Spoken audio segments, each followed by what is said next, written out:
Welcome to the second episode of Human Resource Development course.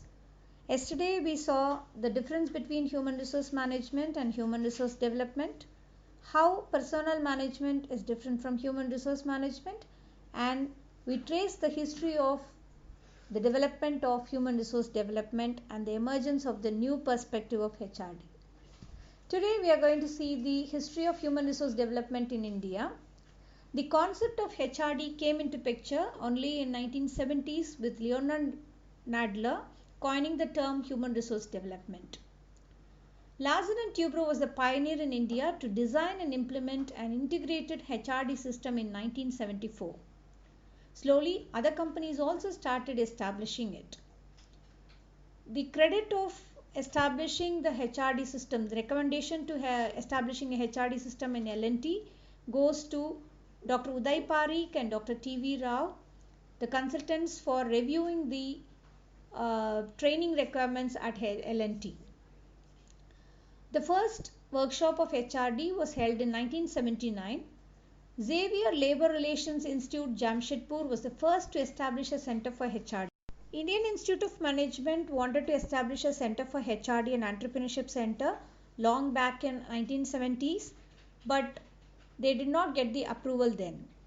In 1985, the National HRD Network was established and many companies like Asian Paints, Ashok Leyland, Crompton Greaves, Voltas and many more have full-fledged HRD departments and HRD managers to implement HR practices in organizations. A survey conducted in 1982 by T.V. Rao has shown that the organizations started implementing HR policies with a positive approach and the techniques like open appraisal system, training and development, grievance handling, etc. were being used in the developed organizations. It was concluded after the survey that only 17 out of 53 companies had formal policy focusing on human resource development. So it can be concluded that by 1982, HRD had become a significant aspect of work life in many organizations. Another survey was conducted to analyze the HRD climate in Indian organizations and it was found that there were indifferences among the employees due to which the general climate in the company was not very conducive. The top management's commitment and devotion towards effective implementation of HRD was also not satisfactory. Slowly, the need and importance of HRD evolved and the Indian government also started realizing its importance. A separate Ministry of Human Resource Development created by the central government is the result of this particular thought process. Government is also making valuable contribution for formulating new policies to develop appropriate linkages between education, public health, adult literacy and other social programs so as to ensure the overall development of people in the country. The HRD ministry has primarily two wings on education. One is the school level education wing and the other one is higher. Increase in the current decade. The number of colleges and universities in India has reached 39,931 and 993 respectively in 2018-19. The gross enrollment ratio in higher education has reached 26.3% in 2018-19, which is really appreciable. An article presented in the Indian Economic Summit reveals that the secret to empowering a powerful behemoth like India lies in understanding and navigating the intricacies of its complex economy. It mentions that the picture is fascinating and complex for an economy that is both expanding quickly and will have the world's youngest population by 2022. Today, 65% of India's population is of working age. That is a great resource full of great potential. Thus, HRD at the macro level is concerned with the development of people for the nation's well-being, taking into consideration health, capabilities, skills, attitudes of people, etc., useful to the development of the nation as a whole. In the micro level, a recent initiative by MHRD, Ministry of Human Resource Development, is the MHRD's Innovation Cell. shortly called as MIC, established in August 2018 by the Ministry of Human Resource Development at All India Council for Technical Education AICTE to systematically foster the culture of innovation, entrepreneurship, startup in all major higher education institutions in India. Dr. Abhay Jire was appointed as the first Chief Innovation Officer. The major initiatives of MHRD's Innovation Cell are Smart India Hackathon, Atal Ranking of Institutions on Innovation Achievements, Institutions Innovation Council, National Innovation and Startup Policy for Students and Faculties in Higher Education Institutions, Innovation Ambassadors Program, and MBA program in Innovation, Entrepreneurship and Venture Development. Generally, HRD involves an organization's manpower planning, selection, training, performance appraisal, development, potential appraisal, and organizational development. The HRD matrix consists of the HRD instruments, the HRD process, the HRD outcomes, and organizational effectiveness. Now on to the scope of HRD. Human resource management deals with procurement, development, compensation, maintenance and utilization of human resources. HRD deals with efficient utilization of human resources and it is a part of HRM. This is what we saw in the first episode. Human resource being a systematic process for bringing the desired changes in the behavior of employees. The following areas are covered by HRD. Recruitment and selection of employees for meeting the present and future requirements of the organization. Performance appraisal of the employees. Offering employees performance counseling and performance interviews from the superiors. Career planning and development programs for the employees. Development of employees through succession planning. Workers' participation and formation of quality circles. Employee learning through group dynamics and empowerment, learning through job rotation and job enrichment, and development of employees through managerial and behavioral skills. So this is the scope of HRD. Now let us have a look into the HRD subsystems, or which are also called as the instruments or mechanisms.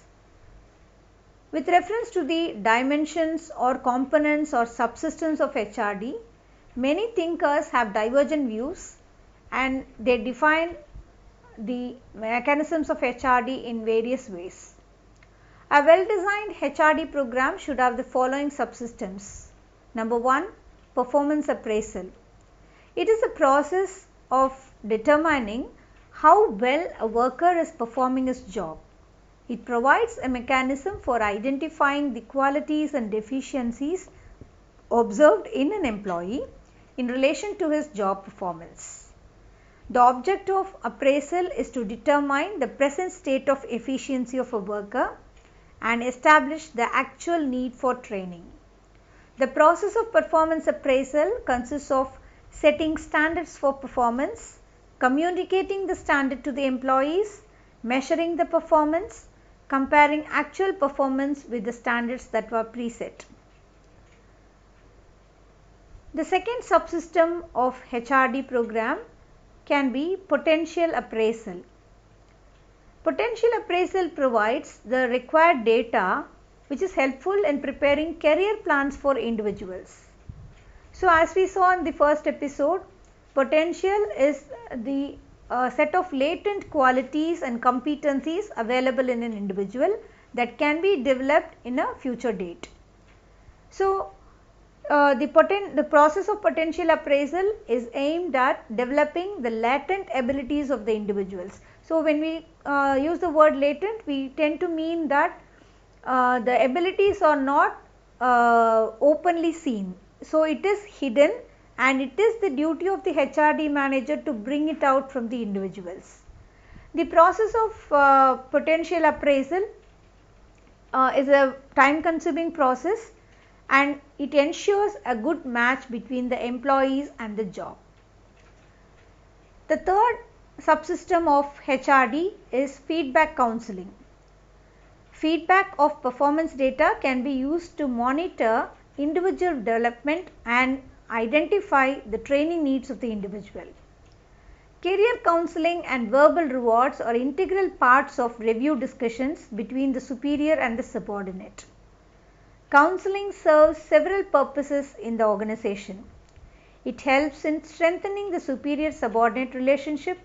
It helps the executives to understand the limitations of the seniors and the problems of the juniors, and improves communication and facilitates quality decision in the long run. The next subsystem of HRD is training. From times immemorial, training and development has been misled to mean human resource development, but training is an integral subsystem of human resource development department. Training is a process which involves the skill acquisition, the explanation of concepts, development of attitudes, etc., in order to increase the effectiveness of employees in doing a particular job. It is expected to provide the needful stimulus to initiate impulses of changes in management and to improve efficiency, productivity, and administrative effectiveness.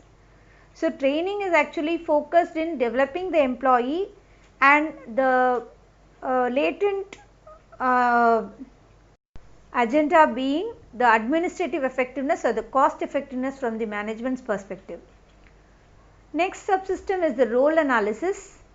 It is a participatory process which aims at defining the work content of a role in relation to all those with whom the role occupant has significant interaction in the performance of his job. Career planning. It is the planning of one's career and implementation of career plans by means of education, training, job search, and acquisition of work experiences. It is aimed at generating among employees an awareness of their strengths and weaknesses, and it helps them to match the skills and abilities to needs of the organization. Without development of people in the organization cannot prosper.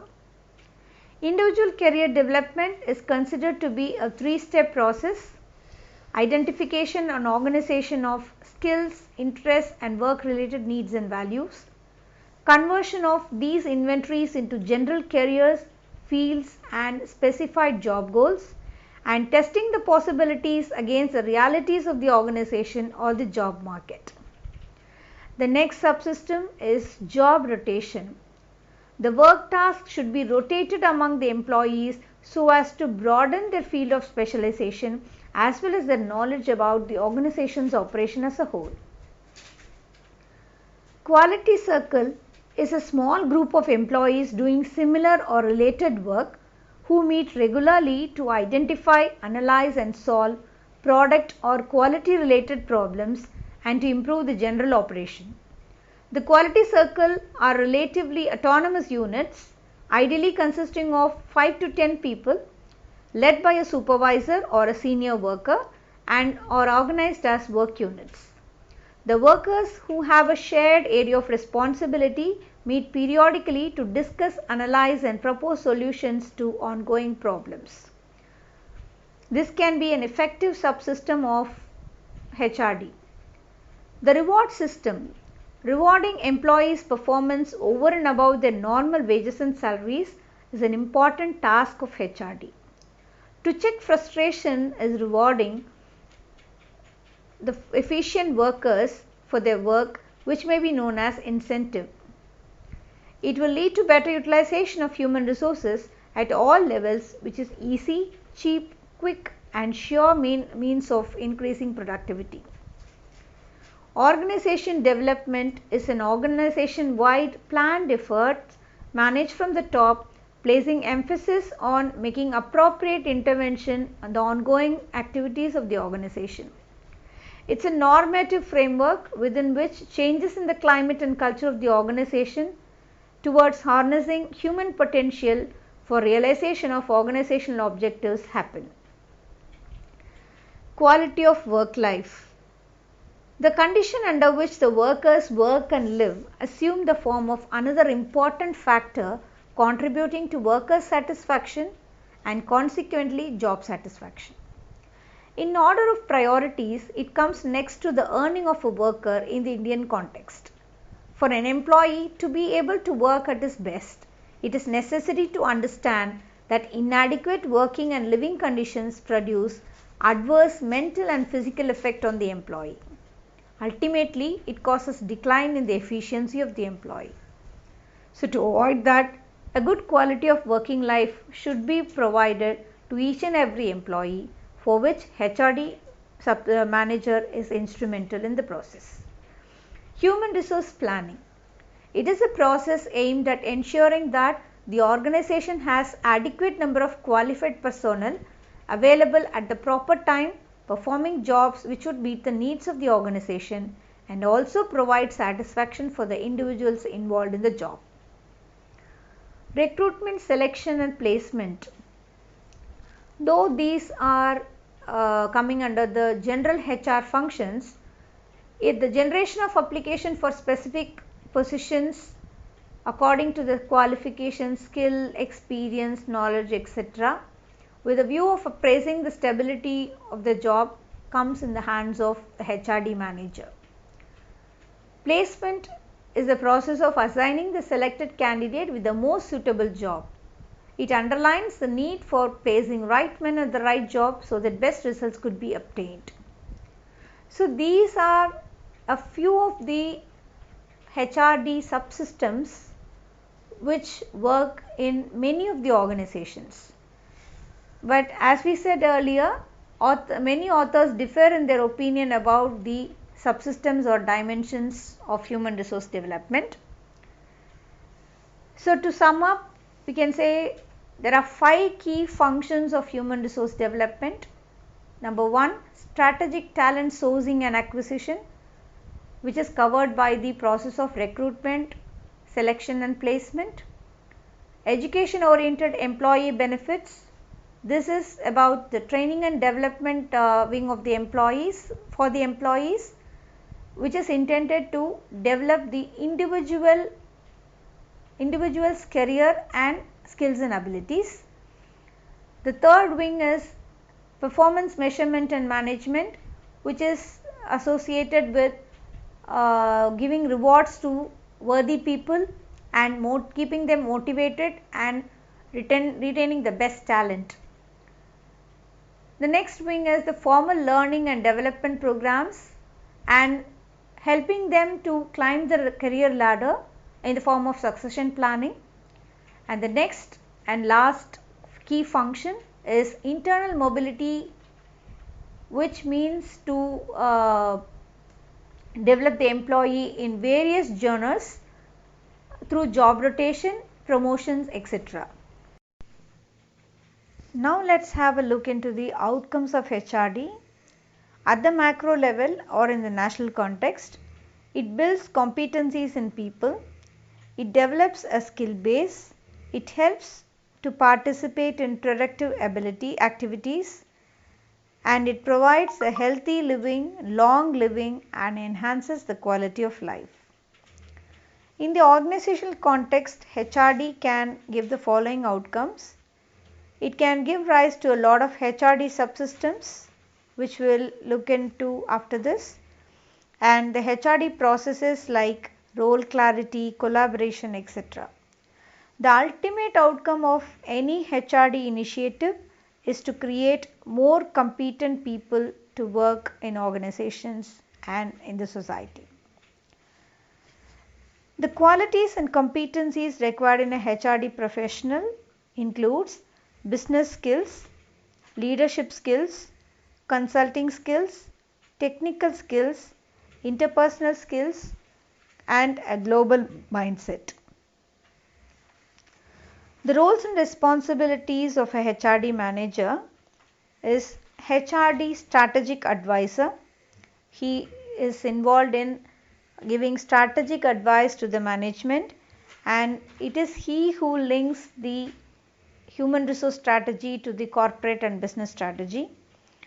And HRD systems designer and developer, organization change consultant, organization design consultant, learning program specialist, instructor or facilitator, individual development and career consultant for the employees, performance consultant, and a continuous researcher.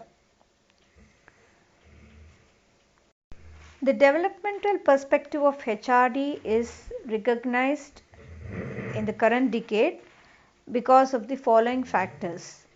Competition is global. Competencies have gone global. Technology and finances have become a relatively lesser issue. Speed, quality, and cost give competitive advantage to organizations. Global outsourcing scenario and the structures in the organizations are changing very fast. Management technologies are easily available, knowledge is being improved, customer expectations are fast growing, brand distinctions are disappearing, new business models keep emerging day by day, and product innovations are on the increase. These factors have led to the world understanding the developmental perspective of HRD, and now HRD departments are universal and it is found in every big organization which strives to make its indelible mark in the global perspective. The functions of HRD can be classified as development functions, maintenance function, and control function.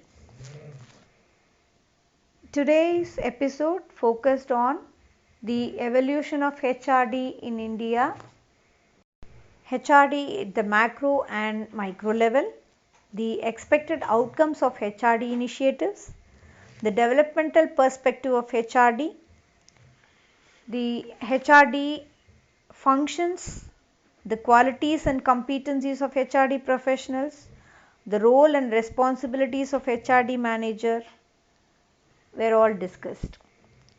Now we are going to have a case study presentation.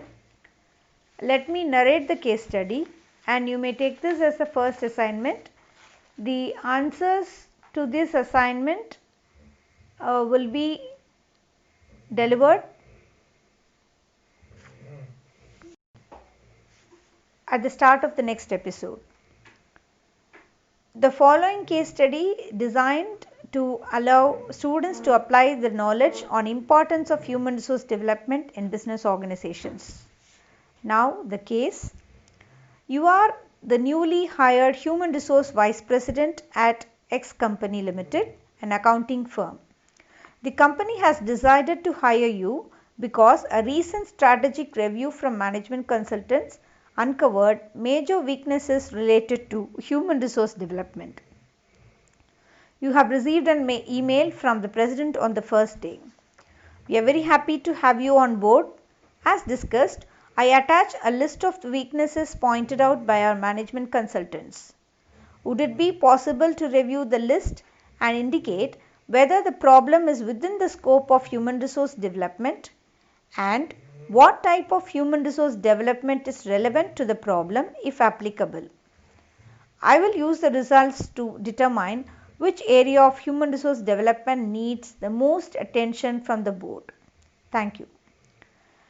Now, the weaknesses described by the president are as follows. Number 1, the amount of employees pursuing further master's or PhD degrees has decreased by over 25% in 5 years. Number 2, 75% of senior team members complain that junior team members have too many questions about the tasks at hand. Number 3, the evaluation scores by senior team managers on their junior team members have decreased 20% on average in the past year. In a satisfaction survey, 90% of employees claimed that they wanted a pay rise. Number 5, 40% of employees are considering leaving the firm within the next 2 years because they do not see a clear path to promotion. Number 6, according to employee timesheets, a disproportionately high amount of time for junior members was spent on administrative tasks and troubleshooting. Number 7. There is a 10% increase year over year of employees who did not complete the mandatory compliance training. Now, your solution should be whether each of the weakness which was described above, the 7 weaknesses which were listed by the president, comes under the purview of human resource development, and if that comes under the human resource development scope, you have to mention which particular subsystem this problem relates to. Thanks for your listening. Let us meet again during the next episode. Thank you. Thank you.